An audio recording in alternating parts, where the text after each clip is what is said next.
ಯಾವುದೋ ದಾಖಲೆಗಳನ್ನು ಮುಗಿಬೇಕು ಅಂತ ರಾಜಕೀಯ ಮಾಡಲಿಲ್ಲ. ಕಾಕ್ತಾಳೀಯ ಬಂದಿದೆ ಅಷ್ಟೇ.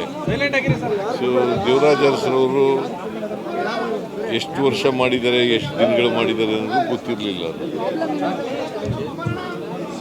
ಇವತ್ತು ದೇವರಾಜ ಅರಸರವರ ಜನರ ಆಶೀರ್ವಾದದಿಂದ ಅದನ್ನು ಮುರಿತಕ್ಕಂಥ ಅವಕಾಶ ಸಿಕ್ಕಿದೆ. ನನಗೆ ಸಮ ಮಾಡ್ತಕ್ಕಂಥ ಅವಕಾಶ ಸಿಕ್ಕಿದೆ.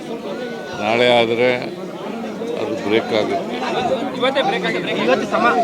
ಗೊತ್ತಿಲ್ಲ ನನಗೆ. ನಾಳೆ ಬ್ರೇಕ್ ಆಗುತ್ತೆ. ಇದು ಪರಿಪೂರ್ಣ ಅವಧಿ ಮುಗಿಸ್ಬಿಟ್ಟು ಮತ್ತೊಂದು ದೊಡ್ಡ ಇತಿಹಾಸ ಸೃಷ್ಟಿ ಮಾಡ್ತೀರಾ? ಇದು ಪರಿಪೂರ್ಣ ಅವಧಿ ಮುಗಿಸಿ ಇತಿಹಾಸ ಸೃಷ್ಟಿ ಮಾಡ್ತೀರಾ? ಅದು ಮತ್ತೆ ಅದು ಹೈಕಮಾಂಡ್ನವ್ರು ತೀರ್ಮಾನ ಮಾಡೋದು.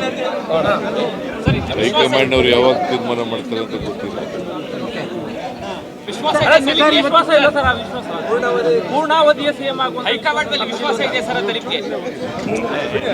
ಇದೆ. ವಿಶ್ವಾಸ ಇದ್ದವರು ಚೀಫ್ ಮಿನಿಸ್ಟರ್ ಹೆಂಗಿದೆ? ಪೂರ್ಣಾವಧಿ ಸಿಎಂ ಆಗ್ತೀರಿ ವಿಶ್ವಾಸ ತಮಗೆ? ಪೂರ್ಣಾವಧಿ ಸಿಎಂ ಆಗ್ತೀರಿ ವಿಶ್ವಾಸ? All depend upon high command's decision. Sir, but ಇವತ್ತು ಎಲ್ಲ ಕಡೆಯಲ್ಲೂ ಕೂಡ ನಾಟಿ ಕೋಳಿ ಪಲಾವ್ ಹಂಚ್ತಾ ಇದೆ. ನಾಟಿ ಕೋಳಿಗೆ ಬ್ರಾಂಡ್ ಅಂಬಾಸಿಡರ್ ಆಗ್ಬಿಟ್ಟಿದ್ದೀರಾ. ನಾಟಿ ಕೋಳಿ ಪಲಾವ್ ಹಂಚ್ಬಿಟ್ಟಿದ್ದಾರೆ ಅಭಿಮಾನಿಗಳು. ಗೊತ್ತಿಲ್ಲ, ಅಲ್ಲಲ್ಲ ರಾಜ್ಯಾದ್ಯಂತ. I do not know about it. ನನಗೆ ಗೊತ್ತಿಲ್ಲ, ಮತ್ತೆ ಯಾರು ಮಾಡ್ತಾ ಇದ್ದಾರೆ ಅಂತಲೂ ಗೊತ್ತಿಲ್ಲ. ಅಲ್ಲ, ನಿಮಗೆ ಗೊತ್ತಾಗಲ್ಲ ಸರ್. ನಾನು ಹಳ್ಳಿಯವನಲ್ವಾ. ಸಾಮಾನ್ಯವಾಗಿ ನಮ್ಮ ಹಳ್ಳಿನಲ್ಲಿ ನೆಂಟರು ಬಂದಾಗ ಮಾತ್ರ ನಾಟಿ ಕೋಳಿ ಕುಯ್ಯೋರು, ನೆಂಟರುಗಳು ಬಂದಾಗ. ಸೊ ಹಂಗಾಗಿ ನಾನು ನಾಟಿ ಕೋಳಿ ಮುದ್ದೆ, ರಾಗಿ ಮುದ್ದೆ, ನಾಟಿ ಕೋಳಿ ಇದನ್ನು ಮಾಡ್ತಿದ್ದೆ ಮೊದಲು. ಈಗಿಲ್ಲ, ಈಗ ಕಡಿಮೆ ಆಗಿದೆ. ಬಟ್ ಈಗ ನೀವು ಒಂಥರ ನಾಟಿ ಕೋಳಿಗೆ ಬ್ರಾಂಡ್ ಅಂಬಾಸಿಡರ್ ಆಗ್ಬಿಟ್ಟಿದ್ದೀರಿ ಊಟಕ್ಕೆ. ಹಳ್ಳಿಯಿಂದ ಬಂದವರು ಭಾಳ ಜನ ಹಿಂಗೆ ಈ ಥರ ನನ್ನ ರೀತಿಯಲ್ಲೇ ಮಾಡ್ತಾರೆ. ನಾನು ಚೀಫ್ ಮಿನಿಸ್ಟರ್ ಆಗಿರೋದ್ರಿಂದ ಸ್ವಲ್ಪ ಜಾಸ್ತಿ ಇದಕ್ಕೆ ಪ್ರಚಾರ. ರಾಜಕಾರಣ ಖುಷಿ ಕೊಟ್ಟಿದೆ ಸರ್. ಇಷ್ಟು ವರ್ಷದ ರಾಜಕಾರಣ ಖುಷಿ ಕೊಟ್ಟಿದೆ ಸರ್ ಅಂತ ತೃಪ್ತಿ ಇದೆಯಾ? ಖುಷಿ ಇದೆಯಾ? ತೃಪ್ತಿ ಇದೆ. ಯಾಕೆಂದರೆ ಜನರಿಗೆ ಕೆಲಸ ಮಾಡೋದೇ ಖುಷಿ. ರಾಜಕಾರಣ ಅಂದ್ರೇನು? ಬಡವರು, ದಲಿತರು, ಹಿಂದುಳಿದವರು ಅವ್ರಿಗೆ ನ್ಯಾಯ ಕೊಡಿಸ್ಕೊಡ್ತಕ್ಕಂಥದ್ದು, ಅವ್ರ ಕೆಲಸ ಮಾಡಿಕೊಡ್ತಕ್ಕಂಥದ್ದು. ಬಟ್ ಯಾವತ್ತಾದ್ರೂ ಅನ್ಕೊಂಡಿದ್ರ ಸರ್ ಈ ಥರದೊಂದು ರೆಕಾರ್ಡ್ ಮಾಡಬಲ್ಲೆ ನಾನು ಒಬ್ಬ ಸಿದ್ದರಾಮಯ್ಯನಿಂದ ಬಂದ್ಬಿಟ್ಟು? ನಂಗೆ ಗೊತ್ತೇ ಇಲ್ಲ. ನಾನು ಭಾಳ ಹೆಚ್ಚಂದರೆ ಒಂದು ಸಾರಿ MLA ಆಗಬೇಕು ಅಂತ ಅಂದ್ಕೊಂಡಿದ್ದೆ. MLA ಆದೆ, ಆಮೇಲೆ ಅವಕಾಶಗಳು ಸಿಕ್ತು, ಮಂತ್ರಿ ಆದೆ, ಡೆಪ್ಟಿ ಚೀಫ್ ಮಿನಿಸ್ಟರ್ ಆದೆ, ಲೀಡರ್ ಆಫ್ ದಿ ಅಪೋಸಿಷನ್ ಆದೆ, ಮುಖ್ಯಮಂತ್ರಿನೂ ಆದೆ. ಹೀಗೆ ಅವಕಾಶಗಳು ಬಂದಿದ್ದಾವೆ, ಮಾಡಿದ್ದೀನಿ. ಕೂಡ ಮೈಸೂರಿನವರೇ ಸರ್, ನೀವು ಮೈಸೂರಿನವರೇ, ಹಾಗಾಗಿ ಮೈಸೂರಿನಿಂದಲೇ ಈ ರೀತಿಯಾದ ದೀರ್ಘಾವಧಿಯ CM ಅಂತೇಳಿ ಒಂದು ದಾಖಲೆ ಸರ್. ಮೈಸೂರಿಗೆ ಅವರು ಮೈಸೂರಿನವರು, ನಾನು ಮೈಸೂರಿನವರು. ಆದರೆ ಕಾಲ ಬೇರೆ ಬೇರೆ. ಕಾಲಘಟ್ಟ ಇದೆಯಲ್ಲ, ಅವರಿದ್ದಂಥ ಕಾಲ 72ರಿಂದ 80ರವರೆಗೆ ಇದ್ದರು ಅವರು. ನಾನು 2 ಟರ್ಮ್ ಇದ್ದೀನಿ, 83ರಿಂದ ಅಲ್ಲ 2013ರಿಂದ 18ರವರೆಗೆ, ಮತ್ತು 2023ರಿಂದ ಇಲ್ಲಿವರೆಗೆ ಇದ್ದೀನಿ. ಮುಂದೆ ಹೈಕಮಾಂಡ್ನವ್ರು ಏನು ತೀರ್ಮಾನ ಮಾಡ್ತಾರೆ ನೋಡ್ಕೊಂಡು. ಪ್ರಬಲ ಜಾತಿಗಳ ನಡುವಿನ ಇಷ್ಟೊಂದು ಪೈಪೋಟಿ ನಡುವೆ ಕುರುಬ ಸಮುದಾಯದಿಂದ ಬಂದ್ಬಿಟ್ಟು ಈ ಲೆವೆಲ್ಗೆ ಬರೋದು it is not A easy task.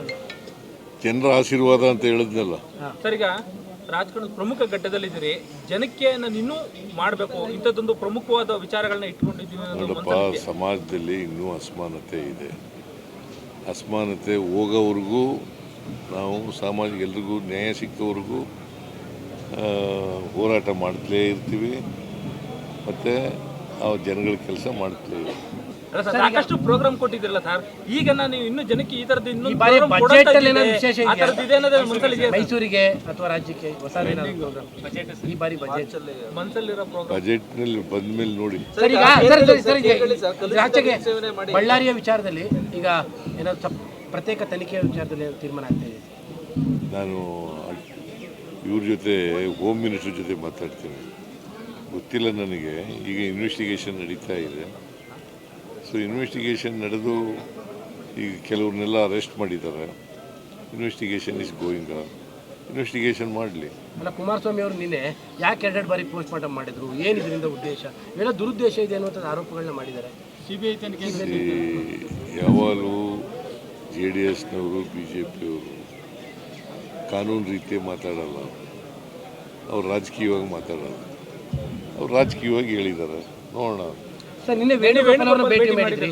Venugopal ಅವರು ವೇಣುಗೋಪಾಲು ಇದರಿಂದ ವಯನಾಡಿಂದ ಈ ಕಡೆ ಬಂದು ಬೆಂಗಳೂರಿಗೆ ಹೋದರು, ಬೆಂಗಳೂರಿಂದ ಡೆಲ್ಲಿಗೆ ಹೋದರು. ಹಾಗೇ ಮೈಸೂರು ಬಂದ್ರಲ್ಲ, ಭೇಟಿ ಮಾಡೋಣ ಅಂತ ಮಾಡಿದ್ದೆ. ಪುನರಚನೆ ವಿಚಾರ ಈ ಸತಿ ಏನಾದ್ರು ಮಾತಾಡ್ತೀರಾ ಸರ್ ಡೆಲ್ಲಿಲಿ? ಸಂಪುಟ ಪುನರಚನೆ ವಿಚಾರ ಏನಾದ್ರು ನೋಡೋಣ, ಅವ್ರು ಕರೀಲಿ ಮಾತಾಡ್ತಾರೆ. ಸರ್, ಈಗ ಭೋಗದಿ ಪಟ್ಟಣ ಪಂಚಾಯತ್ ಒಂದು ಹುಡುಗ ಕೆಲಸ ಮಾಡ್ತಿದೆ ಸರ್. ಕೇರ್ಗಳ್ಳಿಯಲ್ಲಿ ಕಲುಷಿತ ನೀರು ಸೇವನೆ ಮಾಡಿ ಒಂದು ಹುಡುಗ ಸತ್ತೋಯ್ತು. ಅದಕ್ಕೆ ನೀವು ಕೆಲಸ ಕೊಡ್ತೀನಿ ಅಂತ ಟ್ವೀಟ್ ಮಾಡಿ ರಿಲೀವ್ ಮಾಡಬೇಕು ಅಂತೇನೋ ಇದಾಗ್ತಿದೆ. ಇಲ್ಲಿ ಯಾರು ಡಿ ಸಾಲುಂಡಿ ಹುಡುಗ ಸರ್, ನಮ್ಮ ಗಮನಕ್ಕೆ ತರ್ತಾ ಇದೀವಿ ವಿಚಾರ. ಹುಡುಗ ನೋಡೋಣ, ನಾನು ವಿಚಾರ ಮಾಡ್ತೀನಿ.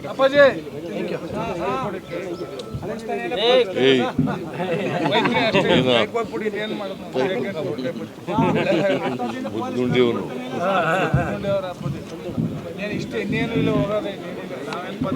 Thank you. ಮನೆ ಗ್ರೂಪ್